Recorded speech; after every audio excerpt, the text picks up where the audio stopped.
el programa de hoy, Papa Francisco destaca la importancia del espíritu innovador de los jóvenes.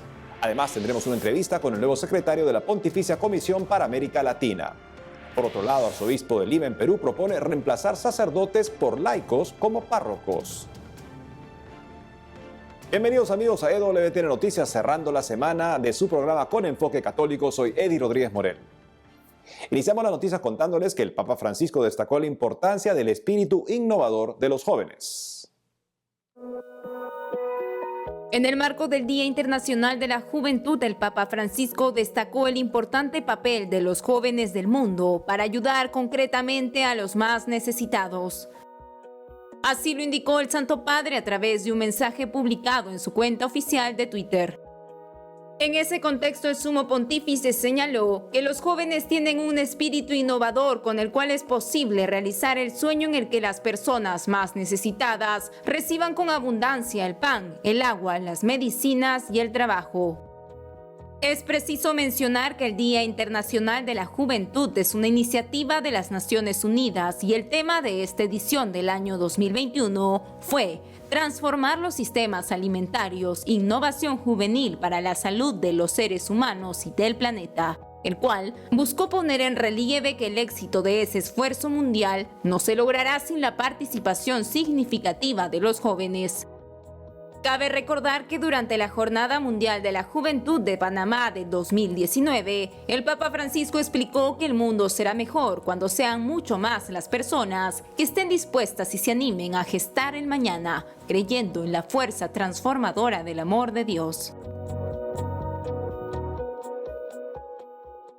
Por otro lado, la noticia que esta semana dio mucho que hablar en redes sociales fue el encuentro que tuvo el Santo Padre con el actor que interpreta a Jesús en la serie de internet The Chosen. Conozcamos los detalles. El actor que interpreta a Jesús en la serie de internet The Chosen, Jonathan Roumie, un actor que desde 2019 ha llevado a Cristo a la pantalla en dicho film producido por cristianos evangélicos, se reunió hace poco con el Papa Francisco, cumpliendo así el sueño de toda su vida, mientras visita Roma para conocer los lugares de peregrinación relacionados con los evangelios. En ese contexto, en declaraciones a CNA, agencia en inglés del grupo ASI, Roumie comentó que desde niño siempre quiso conocer al obispo de Roma y participar en la Jornada Mundial de la Juventud, pero debido a que sus padres eran inmigrantes, dicho tema era algo que para ellos pasaba desapercibido. Además, resaltó que le habló al vicario de Cristo en español y le pidió que rezara por él mientras continúa interpretando a Jesús en la serie web. Por otro lado, en cuanto a su papel protagónico de The Chosen, Jonathan Roumie subrayó que ha estado tratando de considerar cómo pudo Cristo haber experimentado gozo, felicidad, tristeza, ira y soledad. Finalmente señaló que siempre trata de ver cómo encaja a Dios en la vida del personaje que está interpretando, ya sea en un adicto a la heroína, como interpretó durante el 2020, o el Hijo de Dios.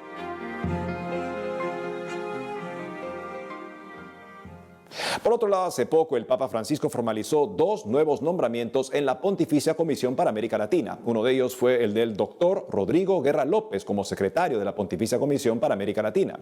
Para comentarnos más detalles al respecto está conectado con nosotros el propio doctor Rodrigo Guerra, a quien le damos la bienvenida a EWTN Noticias. Doctor, un gusto tenerlo en el programa. Muchas gracias por la invitación y muchas gracias a todos los que nos acompañan en esta transmisión. Doctor, felicidades por este nuevo nombramiento. Coméntenos primero que todo, ¿cuál es la misión de la Pontificia Comisión para América Latina? La misión de la Comisión Pontificia para América Latina al día de hoy está definida por la Constitución Pastor Bonus, que en breve va a ser modificada por el Santo Padre con una nueva Constitución de la Curia. Entonces, momentáneamente, nuestra comisión se dedica a mantener la relación amistosa y servicial hacia todas las conferencias episcopales de América Latina, en particular hacia el Consejo Episcopal Latinoamericano CELAM y hacia todas las comunidades de vida consagrada, que también se encuentran federadas a través de la Conferencia Latinoamericana de Religiosos. Esto es, digamos, en una dirección. En la otra dirección es ayudar a que la Santa Sede entienda más y mejor siempre la realidad social y eclesial de América Latina, para las distintas actividades y fines de los dicasterios y en particular para que el Ministerio del Santo Padre siempre esté muy bien informado de la realidad latinoamericana.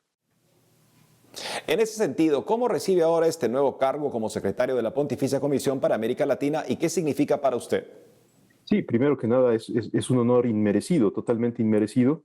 A veces Dios escoge tal vez lo más caído y frágil para hacer su obra y así es como me veo yo mismo, que seguramente habría muchas otras personas que podrían desempeñar este papel, pero el Santo Padre ha tenido la confianza de invitarme a laborar junto con él en este tema.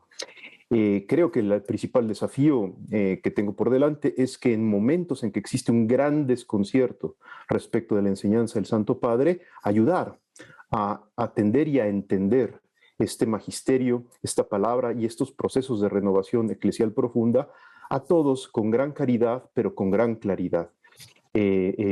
Hoy por hoy es muy importante volver a recuperar la idea de que la fidelidad al Santo Padre es una dimensión constitutiva de la fe y que no existe con verdadera comunión eclesial fuera de la comunión con el Papa. Finalmente, doctor, ¿cuáles son los frutos que espera obtener en esta nueva misión que tendrá en la Pontificia Comisión para América Latina? Principalmente ser de utilidad a las iglesias de América Latina y ser de utilidad al Santo Padre. Vamos a tener que estar siempre atentos a ambos polos, porque nuestra misión es evitar ser una especie de burocracia o de aduana vaticana, al contrario, ser una ventana grande por donde la pluriforme vida de la Iglesia latinoamericana pueda manifestarse y donde el Papa también encuentre una manera de acercarse cariñosamente a todas las iglesias particulares de América Latina y a todas las comunidades de vida consagrada. Creo que en la medida en que esto lo logremos, en que jamás la Comisión de América Latina sea vista como una zona inquisitorial, sino al contrario, como un lugar de verdadero servicio sencillo, humilde, cumpliremos nuestra misión y ayudaremos a que en Roma sea valorada más profundamente la Iglesia de América Latina, que hoy está llamada a contribuir al bien de toda la Iglesia universal. Doctor Rodrigo Guerra López, secretario de la Pontificia Comisión para América Latina, gracias por haber estado con nosotros hoy en EWTN Noticias. Gracias a ustedes por la invitación. Muchas gracias. Gracias, doctor.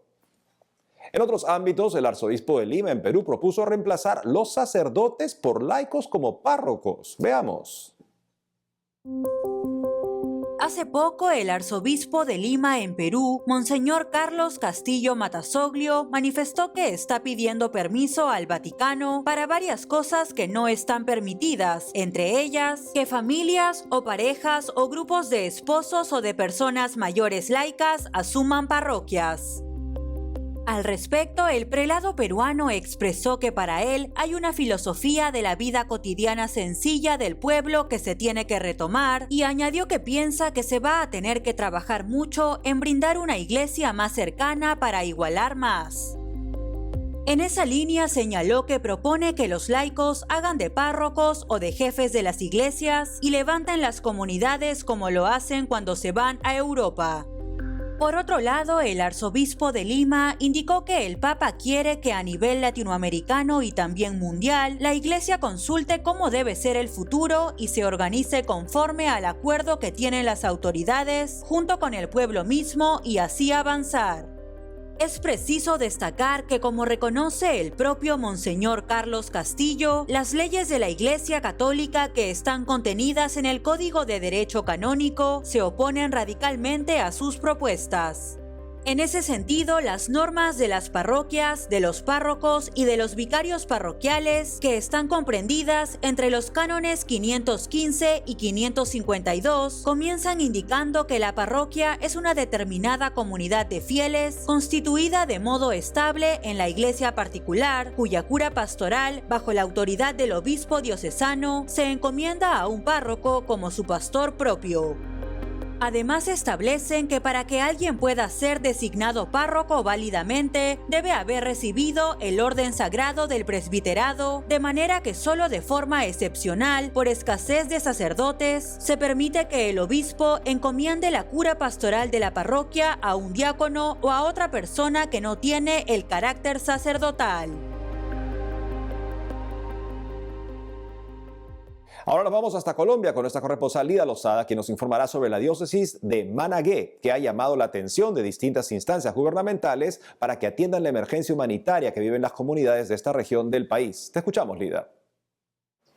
Gracias, Eddie. Estimados televidentes, los saludo una vez más desde la sede de la Conferencia Episcopal de Colombia en la ciudad de Bogotá. Inicio este espacio contándoles que la Iglesia Católica, desde el departamento de Bolívar, concretamente desde la diócesis de Managué, ha hecho un llamado enfático a las autoridades y a las instituciones para que atiendan la crisis humanitaria que se está viviendo en esta zona del país por cuenta del accionar de diferentes grupos al margen de la ley, que ha generado aumentos preocupantes en los asesinatos y así como en los desplazamientos forzados de las diferentes comunidades en los últimos días. Los religiosos alzamos nuestra voz ante esta compleja situación que se vive hoy en el Cono Sur. Este territorio, azotado por el conflicto armado durante más de 50 años, hoy nuevamente se siente amenazada por los enfrentamientos entre los grupos armados presentes en la zona, por la búsqueda del poder y del dominio de este territorio. Este conflicto, que ha causado muchas muertes en estos últimos días, está generando zozobra y angustia en todas las familias que están buscando su sustento en la agricultura, en la minería artesanal y en los pobladores que han llegado con sus pequeñas empresas y cooperativas y que nada tienen que ver con esta guerra. Esta dura realidad está obligando a centenares de familias con niños, jóvenes y personas vulnerables a desplazarse hasta la cabecera municipal del sur de Bolívar. Una compleja realidad que, según lo ha indicado Monseñor, la Iglesia ha estado acompañando, pero que también necesita del compromiso de las diferentes instituciones y los distintos actores para que se pueda superar. Y en otras noticias, el pasado 10 de agosto, en la sede de la Dirección General de la Policía Nacional, Monseñor Víctor Manuel Ochoa Cadavid, obispo castrense de Colombia, en medio de una ceremonia y a manera de donación, hizo entrega de 500 Biblias a miembros de la Policía Nacional. Este acto se da luego de que hace algunas semanas un fallo de tutela de la Corte a favor de la Asociación de Ateos de Bogotá, que pedía la protección del derecho a la libertad de culto y el libre desarrollo de la personalidad, le impidiera a la institución la compra de 720 Biblias que serían destinadas para la Capellanía General de la Policía, constituida por 64 capellanes o sacerdotes ordenados por el Obispado castrense en los 32 departamentos del país. Una adquisición que tenía un presupuesto estimado de 35.928.000 pesos colombianos. La palabra de Dios es fuente de espiritualidad. La palabra de Dios es aquello con lo cual Dios nos indica el camino y nos indica los altos valores. Para nuestras Fuerzas Armadas, para la Policía Nacional, la palabra de Dios es aliento y hace parte también de sus grandes valores institucionales, como para nuestra Policía Nacional, con ese gran lema que nos inspira: Dios y patria. Queremos acompañar a los que tienen fe, a nuestro parecer respetuosos de la libertad religiosa, respetuosos también de la autoridad judicial. La libertad religiosa es acompañar a los creyentes. La libertad religiosa es respetar las profundas creencias de aquellos que consideran que la palabra de Dios es revelación, que la palabra de Dios es fundamento de altos valores éticos y espirituales. Muy bien, amigos, hasta aquí las principales noticias de la Iglesia Católica desde Colombia. Como siempre, a ustedes, gracias por estar conectados con nosotros. Continuaremos trabajando para compartirles más información. Gracias, Lida. Amigos, tenemos que hacer una pausa, pero al volver, obispo en España recuerda que centros médicos pueden ser objetores de conciencia ante eutanasia. Por otro lado, San José encabezó misiones juveniles en 5 diócesis en Chile. Ya volvemos con más información en EWTN Noticias.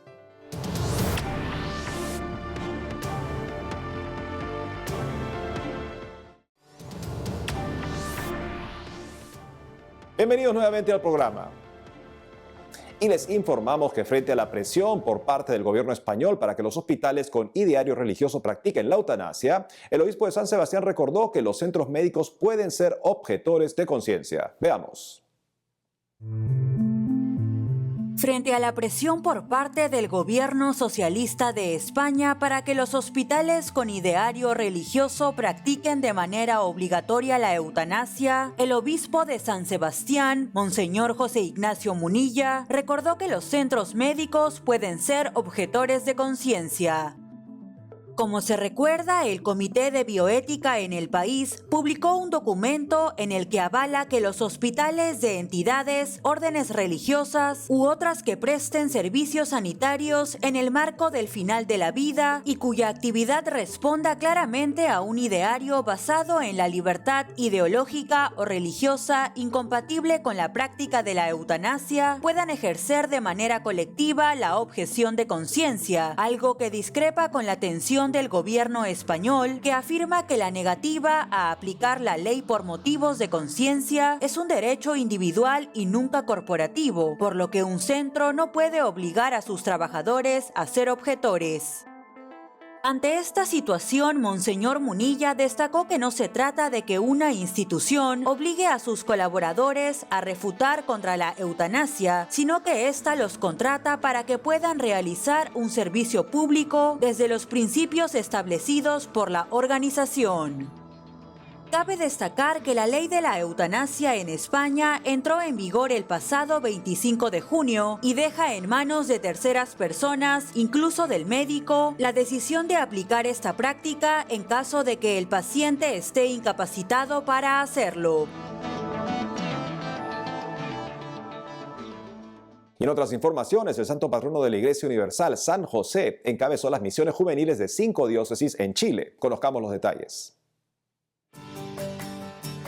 Bajo el lema Levántate, anunciemos la esperanza, unos 500 estudiantes del Instituto Duoc UC en Chile salieron de misiones hace algunos días atrás, guiados por la imagen de San José, para llevar a Cristo y el Evangelio a las comunidades.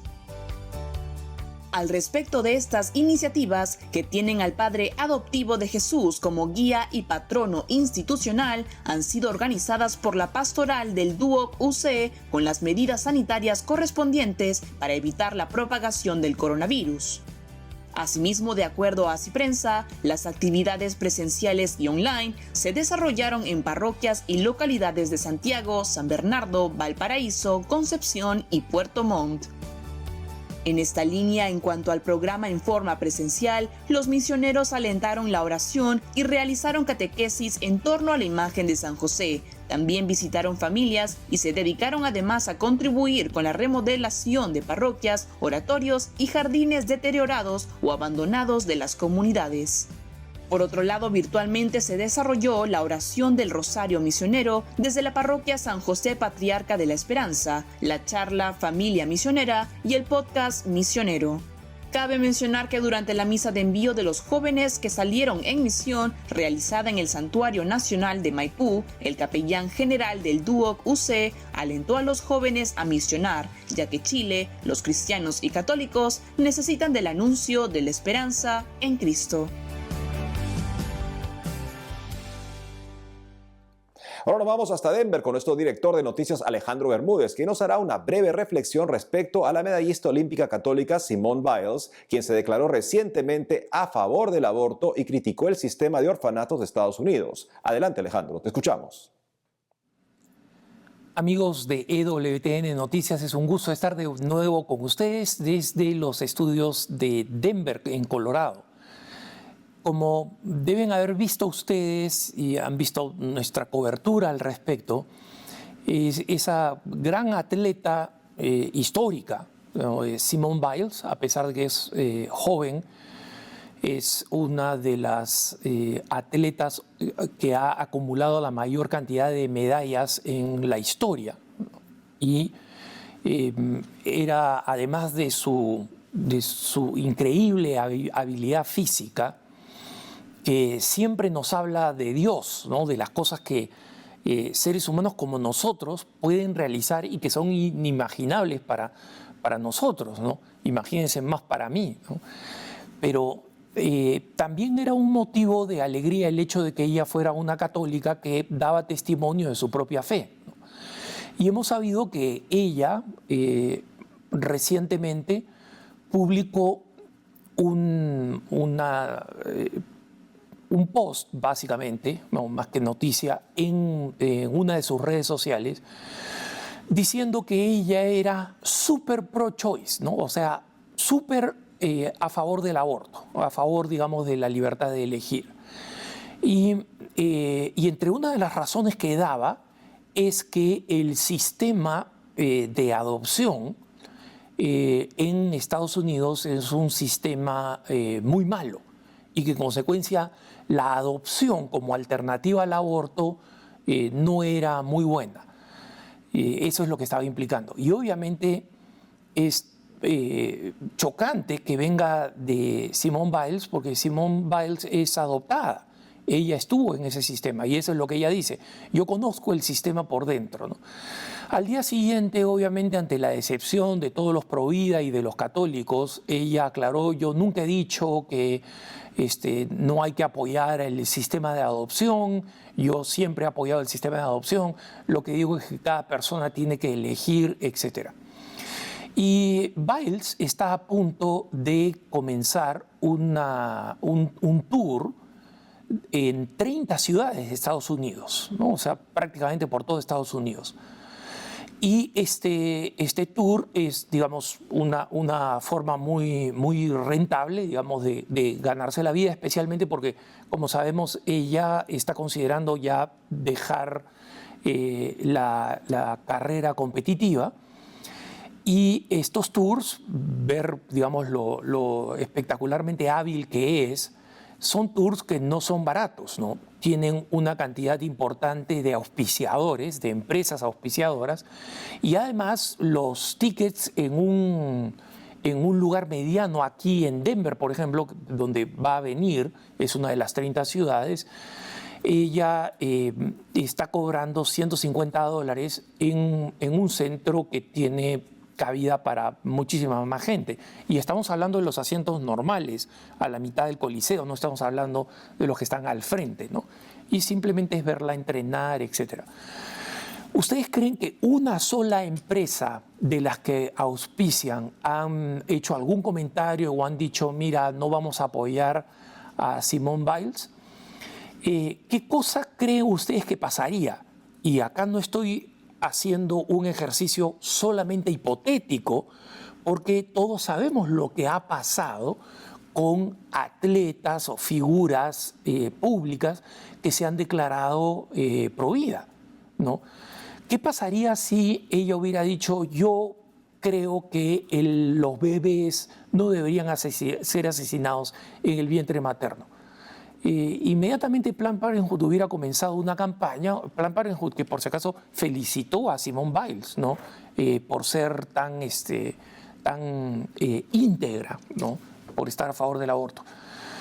¿Ustedes creen que si fuera una atleta que se ha pronunciado a favor de la vida y en contra del aborto, ahora no existiría alguna repercusión de las empresas que estarían retirándose, que estarían sacando sus auspicios? Entonces, ciertamente sería el caso, ¿no? ¿Y por qué me parece importante compartir este punto de vista con ustedes, hermanos? Por una razón muy sencilla.